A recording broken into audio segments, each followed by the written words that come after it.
সব স্ত্রী কিন্তু তার বাবার বাড়ি থেকে খারাপ হয়ে আসে না। শ্বশুর বাড়িতে আসার পর বেশিরভাগ স্ত্রীকেই খারাপ বানানো হয়। প্রতিটা কাজে খুঁত ধরে ধরে কথা শুনিয়ে শুনিয়ে কিন্তু তাদেরকে ধৈর্যের বাঁধটা ভেঙে ফেলা হয়। এতে করে প্রতিটা স্ত্রী কিন্তু খারাপ হতে বাধ্য হয়। বেশিরভাগ শাশুড়িরাই কিন্তু বউয়ের নামে অনেক বদনাম করে থাকে। তাদের আত্মীয় স্বজন বা প্রতিবেশীদের কাছে সবসময় বউয়ের নামে বদনাম করে করে কিন্তু বউটাকে খারাপ বানানো হয়। সব সময় বউয়ের দোষগুলোকেই সবার সামনে তুলে ধরা হয়। বউয়ের যে ভালো গুণগুলো আছে সেগুলো কিন্তু কখনোই কারোর কাছে তুলে ধরা হয় না। এদিকে একতরফা কথা শুনেই কিন্তু বউটাকে সবসময় সবাই খারাপ বিচার করে ফেলে। আর তারপর থেকে কিন্তু বউটা সবার চোখেই খারাপ হয়ে যায়। কথাগুলো হয়তো শুনতে খারাপ লাগছে কিন্তু এটাই কিন্তু সত্যি কথা। সবাইকে আমার এটাই বলার থাকবে যে একতরফা কখনো বিচার করবেন না। আগে দুজনের কথাটা শুনবেন, তারপরে বিচার করবেন যে কে ভালো আর কে খারাপ। তো হ্যালো এভরিওয়ান, সকলে কেমন আছো? আশা করতেছি সকলে অনেকটা ভালো আছো। আলহামদুলিল্লাহ, তোমাদের দয়ায় কিন্তু আমরাও অনেকটা ভালো আছি। তো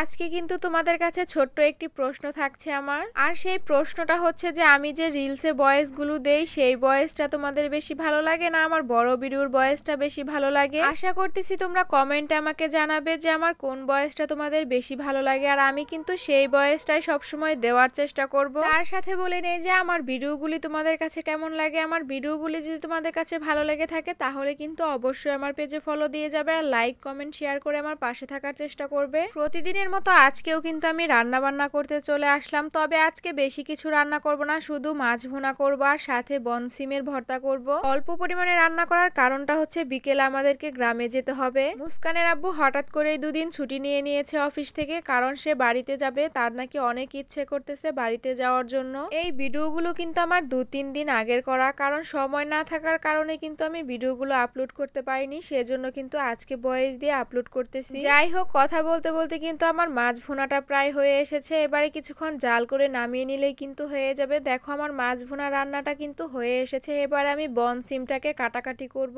ভর্তা করার জন্য। এই সিমটাকেই কিন্তু আমরা বন সিম বলে থাকি। আচ্ছা, তোমাদের এলাকায় এই সিমটার নাম কি? অবশ্যই কিন্তু কমেন্ট বক্সে কমেন্ট করে জানাবে। এই সিমটাকে কিন্তু চাইলে অনেকে তরকারি রান্না করেও খেতে পারবে, কিন্তু আমরা কিন্তু বেশিরভাগ ভর্তা করেই খেয়ে থাকি। আর আমার কাছে মনে হয় তরকারি চাইতে ভর্তা করে খেলেই বেশি মজা লাগে। তো আমি এবারে কিন্তু সিমগুলোকে ভালোভাবে পরিষ্কার করে ছিলে এবার কিন্তু কাটাকাটি করে নিতেছি। সিমগুলোকে কিন্তু আমি ছোট ছোট টুকরো করে কেটে নিব, কারণ এতে করে হবে কি আমি যখন বাটাবাটি করব তখন আমার একটু সুবিধা হবে। তো এবারে কিন্তু আমি কড়াইতে সিমগুলোকে দিয়ে দিলাম। চাইলে কিন্তু সিমগুলোকে মাছের সাথেও ভর্তা করা যাবে, তবে কিন্তু আমি মাছ দেব না, আমি একটু শুটকি দেব। শুটকি দিয়ে ভর্তা করলে আমার কাছে বেশি ভালো লাগে খেতে। কয়েকটা মলার শুটকি দিয়ে দিলাম, সাথে অল্প পরিমাণে পানি দিয়ে দিলাম যাতে ভালোভাবে সিদ্ধ হয়ে যায়। এবারে কিন্তু একটু রসুনও দিয়ে দিলাম। এবারে কিন্তু ভালোভাবে ভেজে নেব সবগুলোকে, তারপরে কিন্তু বাটাবাটি করে নিলেই কিন্তু ভর্তাটা রেডি হয়ে যাবে। আজকে কিন্তু আর বাটাবাটি শেয়ার করব না। এই যে দেখো আমার ভর্তাটা কিন্তু রেডি হয়ে গেছে।